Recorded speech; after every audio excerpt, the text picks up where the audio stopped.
There's no time! We leave immediately! Alright, we're off! Let's hit the road! The Elite Four have been a nigh-permanent fixture of the Pokémon games since the first generation, and have been present in almost every core series game. For those who aren't aware, the Elite Four are a group consisting of a Pokémon region's 4 most powerful trainers, and they are collectively based on the 4 Heavenly Kings, a quartet of Buddhist gods who each look after one cardinal direction of the world. In fact, they are outright named the 4 Heavenly Kings in the original Japanese text, and you will find that many groups of 4 in other forms of media are also inspired by them as well. For the final section of most games, the player is required to defeat all 4 in a single session before they are allowed to proceed to the game's final boss in the champion. But if the player loses to any of the 4 or the champion, they are sent back to the league entrance and forced to restart the challenge from the very beginning. But have you ever stopped to think about why Pokemon opted for a sequence like this? I mean, think about it. This is essentially telling the player to defeat 5 bosses in a row, a challenge which is not only difficult but requires a substantial amount of time. While multiple boss rush sequences are not a unique concept for other games, these tend to be reserved as optional post-game challenges. They are rarely ever a mandatory requirement to complete the game. Most other games would typically present you with a singular final boss, probably with multiple phases, but never a sequence of 5 separate bosses in one session. The idea of being required to fight 5, never before seen bosses in a row is quite an unreasonable thing to demand from the average player, because that's a giant step up in difficulty and time investment over literally every other challenge in the game so far. This challenge is also quite an anomaly within the Pokemon games themselves. In Pokemon, boss fights are usually individual affairs, and losing just makes you redo that one fight. The Elite Four and Champion kind of break the trend established by every other boss fight in the game, because you need to defeat all 5. Yet despite conventional game design logic suggesting that this might be too difficult and a bad idea, in reality, player reception was quite the opposite. Players not only liked the Elite Four, but the concept of them as a group was so well received that it became a major fixture of the core series Pokemon games, with 8 out of 9 of the current generations each having their own separate sets of Elite Fours. So what went right here? What was the design thought process behind the creation of the Elite Four? What were the issues which the Elite Four needed to address, and how did they successfully achieve that? This is another one of those mysteries which can be traced back to the past of Generation 1. So let us revisit the year of 1996, the original release date of Pokémon Red and Pokémon Green.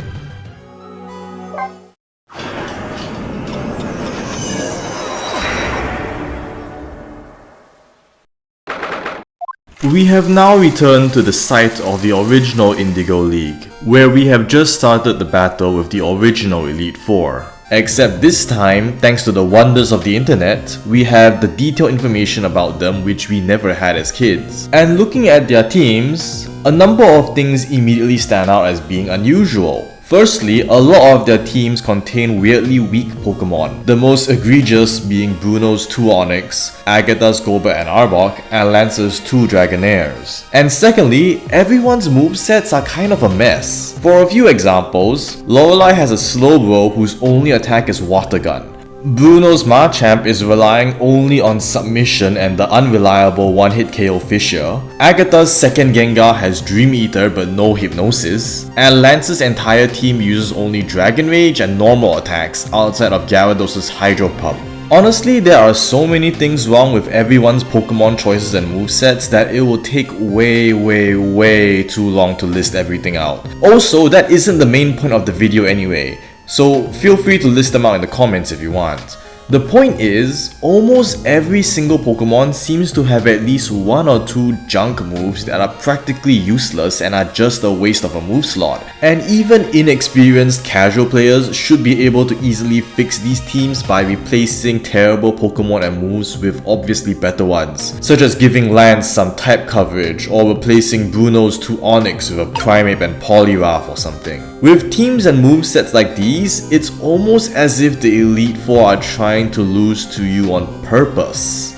Wait, allow me to propose an unpopular thought. Have you ever considered that just maybe the Elite Four were actually intended to be easy?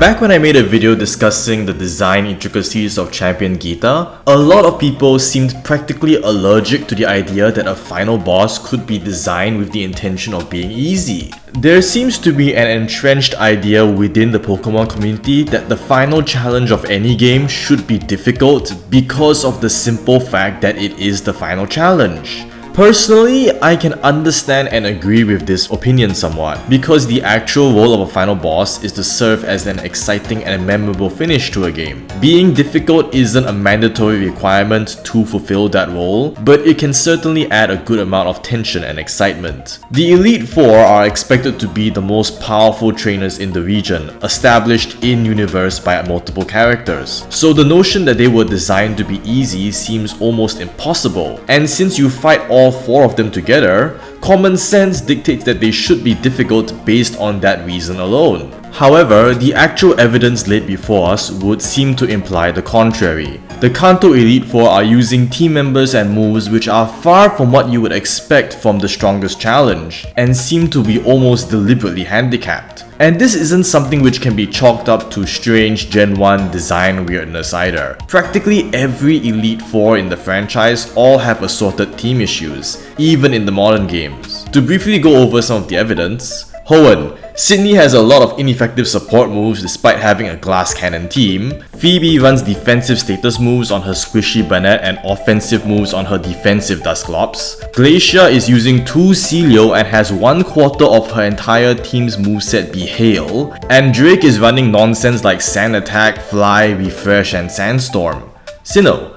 Aaron is using a Beautifly and Dustox. Bertha has 3 4x grass weak Pokemon and 3 Sandstorm users despite Hippowdon also existing. Flint seemingly forgot to run same type attacks on 2 of his non-fire types, and Lucian is using a Girafarig and Recover on his Alakazam. Alola. Kahili is using low power moves such as Air Slash on almost everyone except her defensive Mandibuzz, who has a recoil attack from Brave Bird. Acerola's Delmise has a special moveset despite it being a physical attacker. 3 of Olivia's Pokemon only have 3 moves, and Hala seemingly forgot to bring half of his team's moves entirely. Meanwhile, Unova and Kalos all have great movesets but only bring 4 Pokemon each. Having seen this, can you honestly look me in the eyes and tell me, with a straight face, that each and every one of these are difficult boss fights? That the older games were all universally tougher than the modern ones? That the very same league in which Cynthia, the lady worshipped as one of the most difficult champions in the series, allowed in a glorified bug catcher? While some Elite Four would receive improvements in third version games such as Platinum, that does not change the fact that the game designers still considered them to be worthy to serve as endgame bosses even with teams this bad. The Elite Four shows us that an endgame video game boss does not always need to be difficult to be considered memorable and leave an impression, as not only are they hyped up as being the strongest trainers in their region despite being deceptively easy, but players actually believe that and remember them as being more difficult than they actually were. What on earth is going on here? The answer to this oddity lies in the most integral aspect of the Elite Four. They are all meant to be fought as a group. This sequence is what is defined as a boss rush, which is a segment of the game where you confront multiple bosses in a row with little way to heal or gather resources in between. While the player does have the capability to heal using their inventory in between fights, this still places emphasis on an aspect of resource management, because how much healing you have access to is entirely dependent on how well you prepared prior to starting the challenge. Considering bosses are usually fought in single instances, being forced to fight against multiple bosses in a row can be an inherently difficult task, so the designers typically employ a few tricks to keep the overall experience feeling balanced. The first method is via recycling. The bosses involved within the rush are all bosses whom you have already fought from earlier in the game. Not only is this highly economical from a production standpoint, but this also means that the subsequent rematch against them is overall much easier than the first encounter, which makes the total difficulty of the boss rush a lot easier than it would initially seem. These rematches are typically easier because of multiple compounded factors. Assuming the boss is reusing most or all of their moves, then you as a player should already be familiar with how to deal with them, meaning you can't be caught off guard as easily and don't need to waste extra health and effort to figure them out. Additionally, your own knowledge and skill will have developed after hours of playtime, meaning bosses designed to be simpler due to being fought earlier in the game are now trivial to you. Finally, your character's own capabilities will have grown over the course of the game, having obtained new abilities since the time of the original fight, which can prove extremely useful for the subsequent rematch. Mega Man is historically very famous for utilizing all of these tricks to balance their franchise traditional boss rush, as every boss gives you a new weapon that is useful against another boss, meaning that by the end of the game, you are fully equipped with multiple solutions, and all of the rematches can thus sometimes feel easier than the original fights. The second method is via intentional handicap. If the boss rush contains a new, never before seen boss, then this boss will typically be designed to be a bit easier to accommodate the player needing to defeat multiple other bosses in order to reach them. The third method is to restrict the boss rush to being optional content, not required to complete the main game at all. When doing this, the difficulty of the boss can be made as challenging as the designers wish, because the player doesn't need to complete it. Pokemon's Elite Four makes effective use of all three methods. Despite the Kanto Elite Four being completely new to you as characters, many of the Pokemon they use should be quite familiar, as you'd have encountered them multiple times across your playthrough. You've already encountered almost every single one of Agatha's Pokemon before, as Team Rocket had Golbat and Arbok, and Haunter were fought in Pokemon Tower. And as for Bruno, you might have already fought the Hitmon duo as an optional boss back in the Saffron Fighting Dojo, and would definitely have fought Onyx before as the first boss from Brock, making these two Elite Four members essentially recycled bosses designed to showcase your progress as a player. This also partially explains the mystery of why Bruno randomly has two Onyx on his team, as they are a way to intentionally nerf him while also showing player progress. Although there are also a number of other alternative factors which might have contributed to this bizarre design choice, which I shan't discuss in this video because we'd rapidly go off topic otherwise. As for intentional handicaps, this is the reason why the Elite Four tend to have poor movesets and Pokemon selections. This was done in order to make the Elite Four's Pokemon appear intimidating and powerful, but still keep them deceptively easy to defeat. This is how the Elite Four are able to provide an exciting and seemingly difficult experience, as the player will face off against ordinarily rare and powerful Pokemon that they've never fought before. We see them use intimidating Pokemon such as Dragonite, Gengar, Machamp, and Lapras, and this leaves us with the impression that these are powerful trainers, but we as players cannot see what their Pokemon's moves are. Occasionally, they will use a super powerful move such as Hyper Beam or Blizzard to give us a scare and reaffirm their illusion of power. But in truth, they aren't that difficult in practice due to the AI potentially selecting weaker moves, and we don't notice that. At least, not usually. Lance's whole team might consist of Pokemon you've never seen before, but them having weak moves such as Dragon Rage, Slam, or Agility means you aren't likely going to have too much difficulty overcoming them. In summation, in order to compensate for needing to fight 5 bosses in a row using only one team and not being able to use a Pokemon Center, each of these bosses are handicapped and made individually easier, allowing the Elite Four to present the illusion of being an intimidating and exciting challenge, while also keeping them balanced and easy to handle. Of course, these are only the hows and whys behind the Elite Four as the final bosses. However, they also serve a second, somewhat less respectable role in the game, EXP. Pokemon at its core is a JRPG, meaning that it is ultimately a game governed by levels and stats. This gives the designers a good amount of leeway with designing challenges in the game, because even if they create an otherwise unreasonably difficult boss, there is still an ultimate failsafe of just grinding enough levels to surpass the problem via enough stats. However, the Elite Four and Champion are typically the final challenge of most games. There are few viable areas at that point that provide enough EXP to let players level up on. So, the Elite Four themselves need to supply the EXP required to beat them.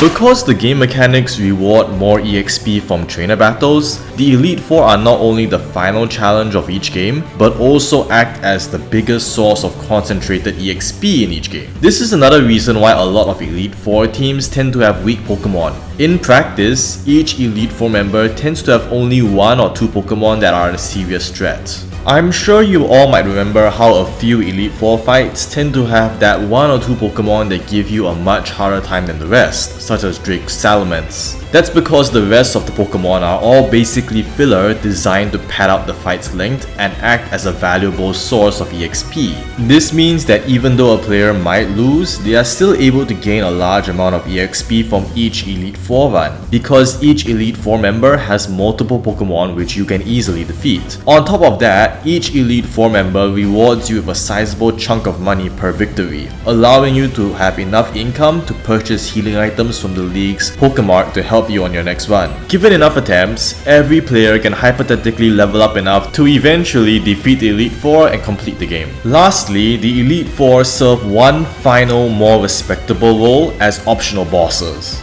In more modern games, you are able to rematch the Elite Four, at which point they spot drastically improved teams and way stronger Pokemon, with very few useless moves. With this, the Elite Four truly earned their in-universe reputation as powerful trainers. Because these rematches are now relegated to the realm of optional content, the game designers have free reign to make them as challenging as possible, because players are no longer expected to need to defeat them. As a minor off-topic note, this is the reason why the Kalos and Paldea Elite Four feel very weak. They lack rematches, meaning the only impressions players have of them are based on their handicapped first battle teams, whereas other Elite Four like Alola, Unova, and Sinnoh received new, more powerful teams with no handicaps at all. It is the presence of these changed teams and rematches which is what allows the Elite Four to maintain their fearsome reputation, in spite of their laughable initial performances.